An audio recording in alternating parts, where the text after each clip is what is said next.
Saint-Esprit est là. Le Saint-Esprit est là. On proclame ensemble. Le Saint-Esprit est là. Let's go. Shalom, shalom, peuple de Dieu, de partout où vous êtes en train de me suivre en ces moments.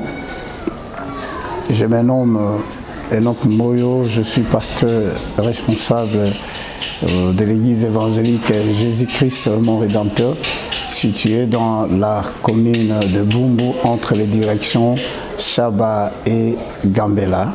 Et ce matin encore, ça dépend de l'heure à laquelle vous nous captez.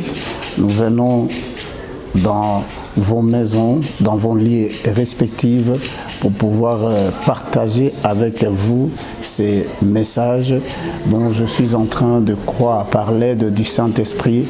Ça va édifier plusieurs personnes qui auront à nous suivre en ces moments. Mais avant de commencer, j'aimerais d'abord remercier le Seigneur pour la faveur, la grâce qu'il nous a fait d'être encore là, d'être en vie. Et je crois ensemble, nous pouvons également prier avec moi. Seigneur, merci pour la grâce que tu nous as fait ce matin.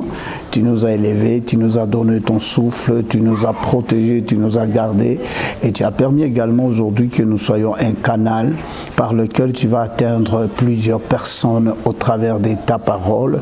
Je crois, éternel Dieu de gloire, que ta parole va réconforter, ta parole va donner encore de la force, ta parole va rétablir ce qui était brisé, ce qui était renversé dans les esprits de plusieurs personnes.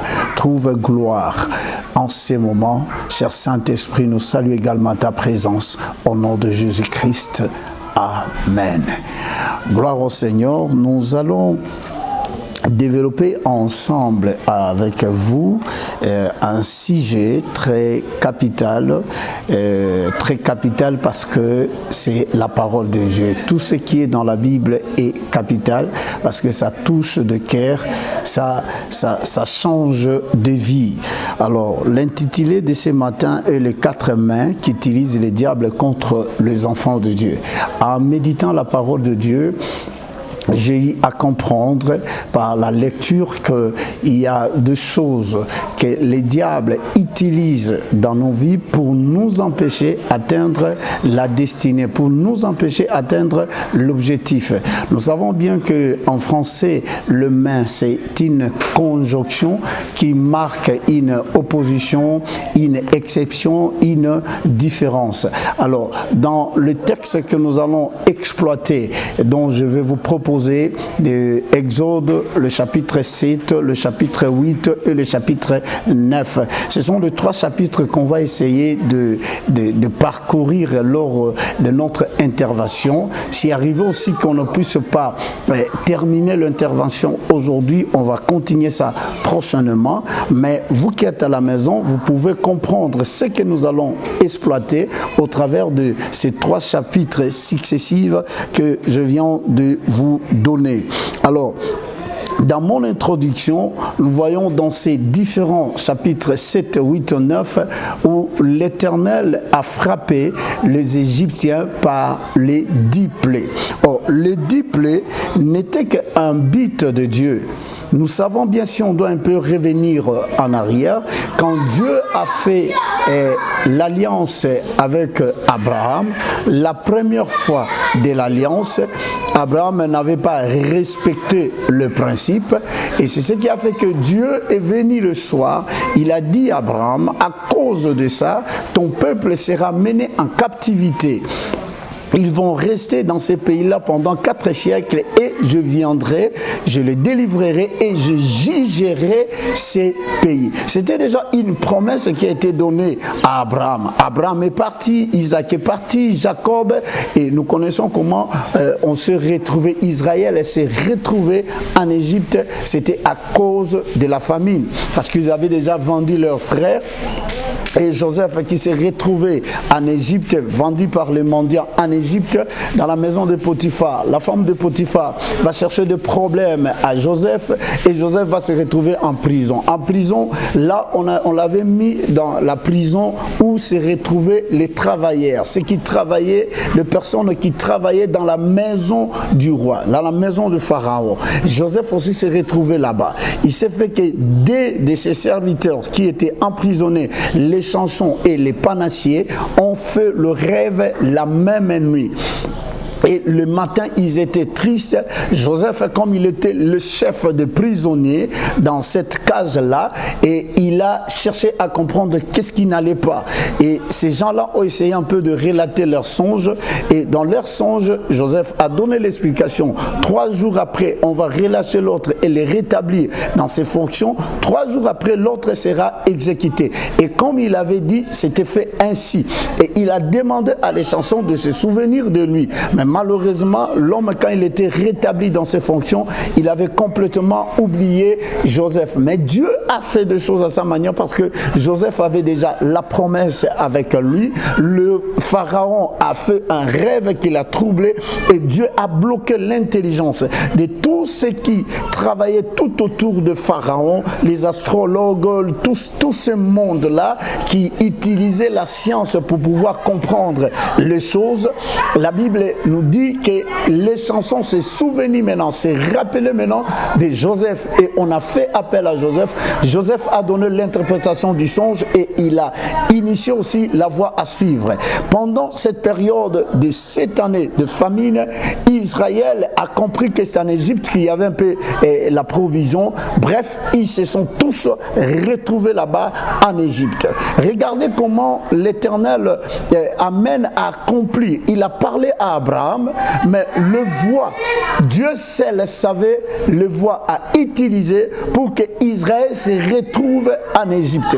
Dieu avait une dent contre les Égyptiens parce que même Pharaon lui-même s'appelait le fils du soleil.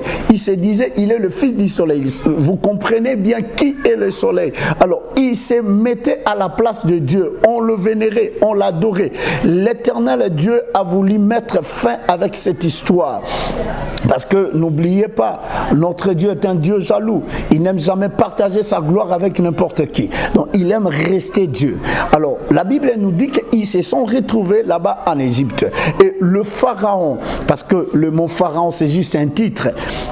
Le pharaon qui avait connu Joseph était mort, Joseph était mort, donc le pharaon qui était venu n'avait pas connu Joseph. C'est ce qui a fait qu'Israël s'est retrouvé maintenant dans l'esclavagisme. Israël s'est retrouvé dans la servitude, au service des Égyptiens. Ils étaient pratiquement exploités par les Égyptiens. Bref, et Dieu va appeler Moïse. Dieu va demander à Moïse de descendre en Égypte. Et Moïse a essayé un peu de discuter avec Dieu, mais Dieu a dit, je serai avec toi, je vais t'accompagner. C'est ainsi que Moïse est descendu en Égypte. Dieu devrait juger les Égyptiens. Mais comment le faire? Il devrait maintenant endurcir leur cœur. C'est-à-dire rendre le cœur de Pharaon dur pour pouvoir le contraindre par sa main toute puissante. Il arrive aussi que tu puisses connaître le combat dans ta vie, que tu puisses connaître le blocage, le freinage. Tu vois, les choses ne marchent pas, mais tu es en train de prier.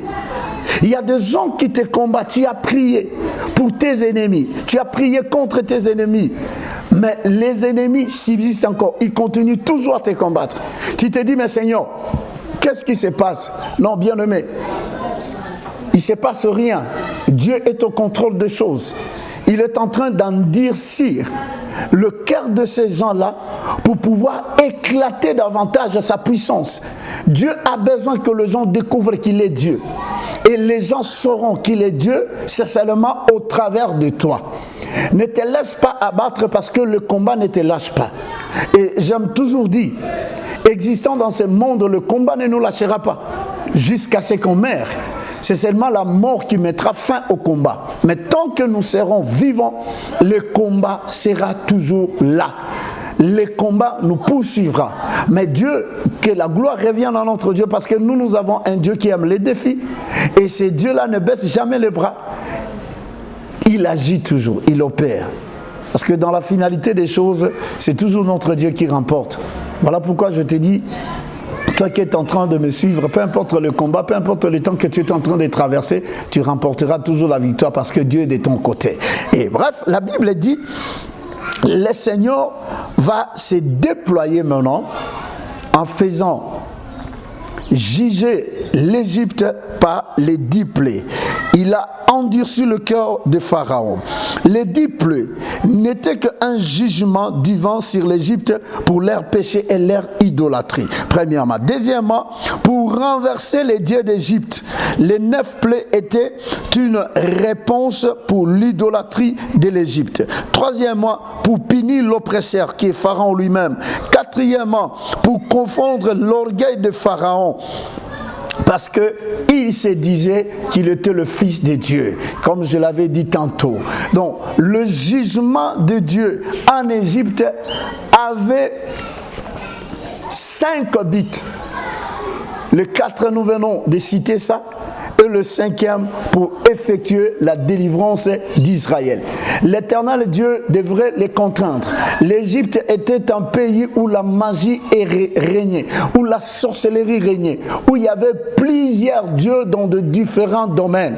Et l'Éternel devrait les affronter dans leur propre terrain pour montrer qu'il est au-dessus de leur Dieu. Adorer une personne, ça devient l'idolâtrie. Et Dieu est l'idolâtrie. Il arrive aussi qu'on puisse développer cet esprit, mais autrement. Qu'on puisse adorer quand on s'admire trop, on regarde sa beauté trop, on regarde trop son corps. Il y a 2 gens, il y a des femmes, lorsqu'ils font leur make-up, elle peut te prendre 1 heure du temps, au-delà même, parce qu'elle admire, elle considère trop son corps, et quand elle sort, elle se dit que non, je ferai des dégâts. Ça devient l'idolâtrie. Et j'aimerais te dire que c'est bien de se maquiller, c'est bien de faire le make-up, mais il ne faut pas exagérer parce que Dieu est l'idolâtrie. Alors, nous allons analyser plus vite le plaie en question. Le premier plaie, c'était le Nil changé en sang. Dans Exode chapitre 7, versets 14 à 25.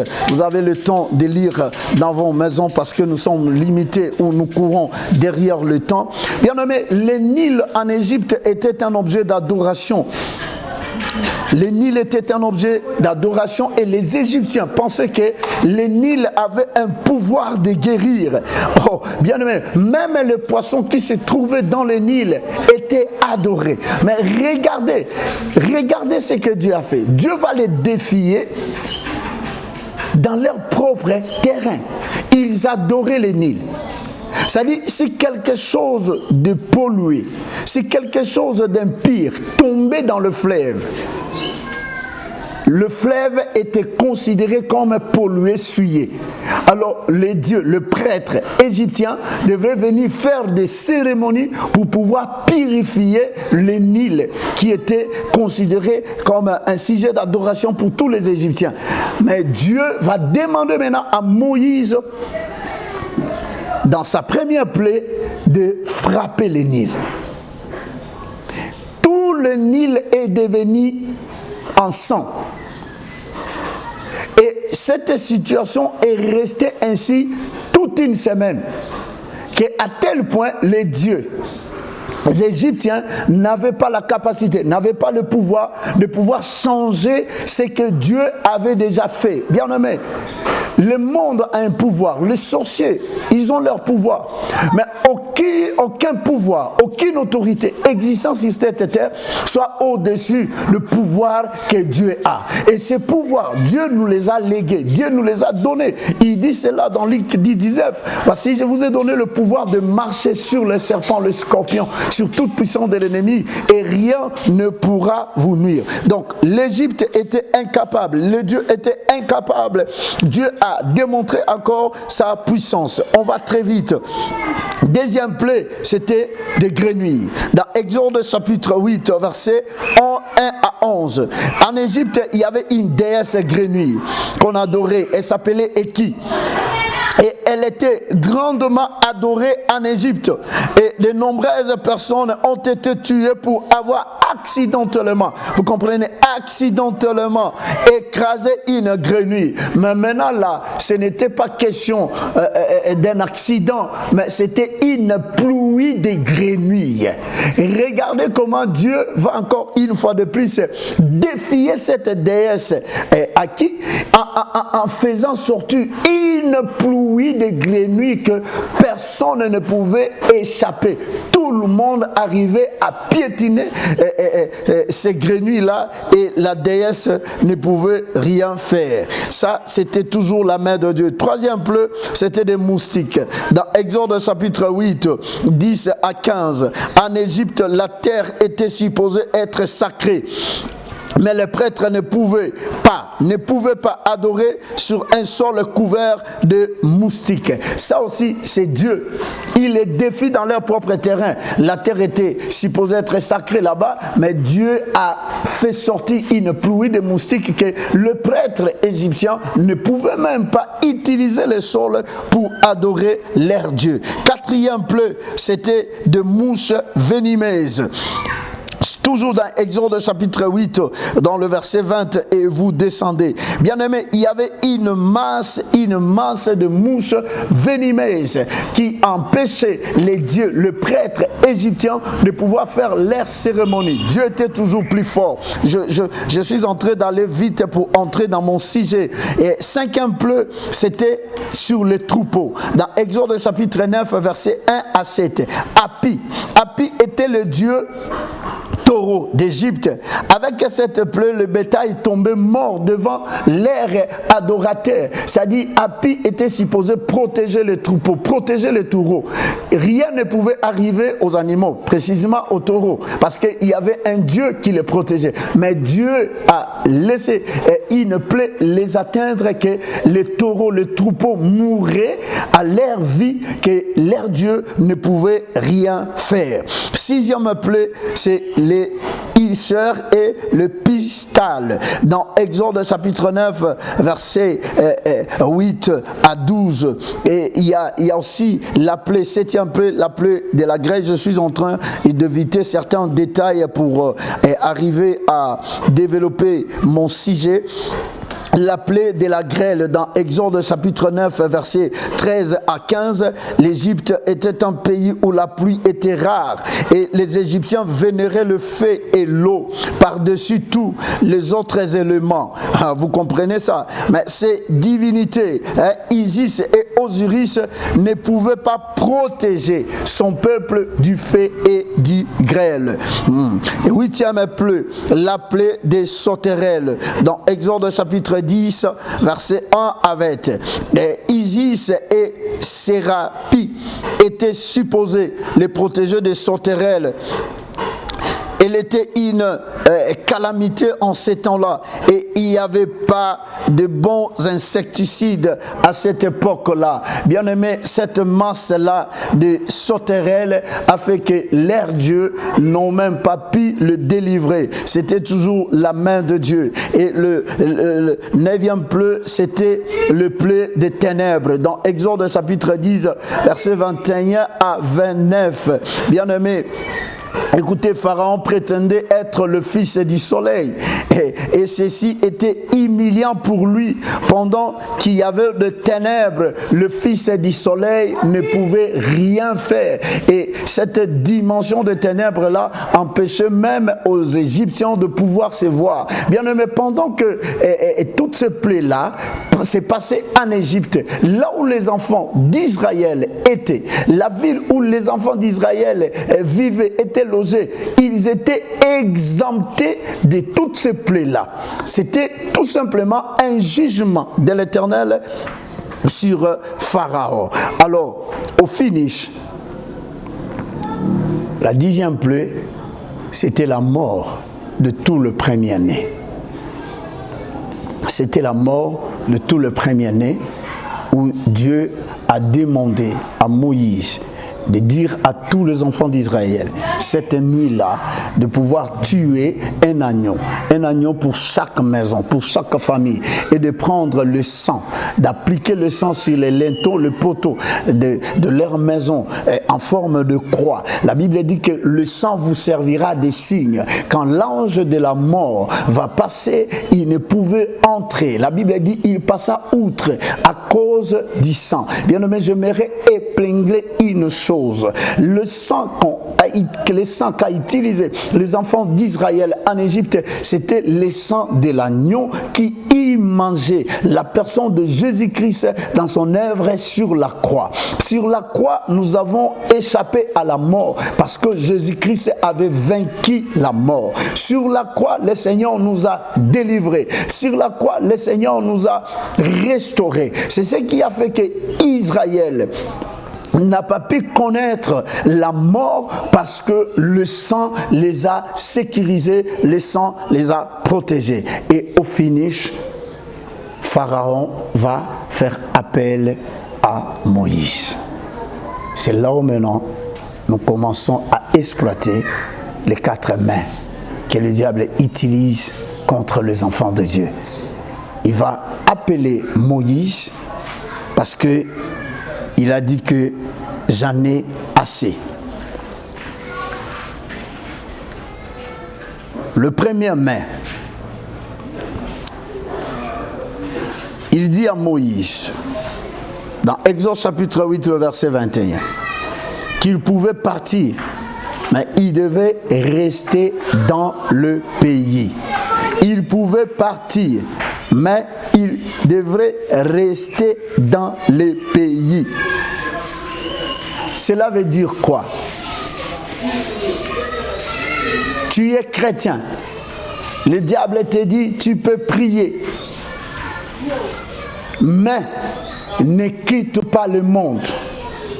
Ne quitte pas le système du monde.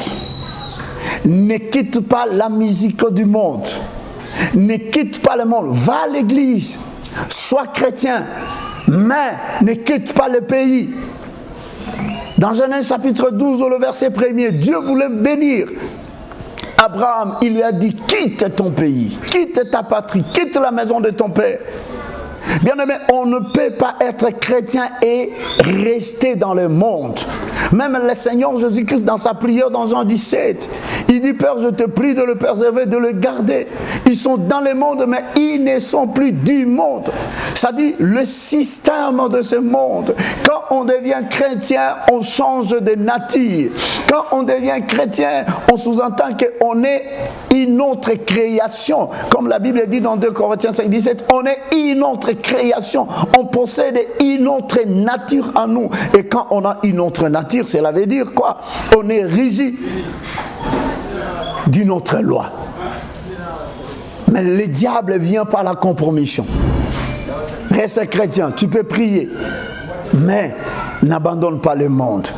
Et nous trouvons ce genre de personnes dans nos églises aujourd'hui. Des personnes qui vont à l'église, mais qui n'ont pas encore lâché la montre de ce monde, qui n'ont pas encore lâché la bière, qui n'ont pas encore lâché la cigarette, qui n'ont pas encore lâché la musique mondaine. On retrouvera aujourd'hui dans des téléphones, dans les Android, dans les iPhones des enfants de Dieu, entre guillemets, des musiques profanes.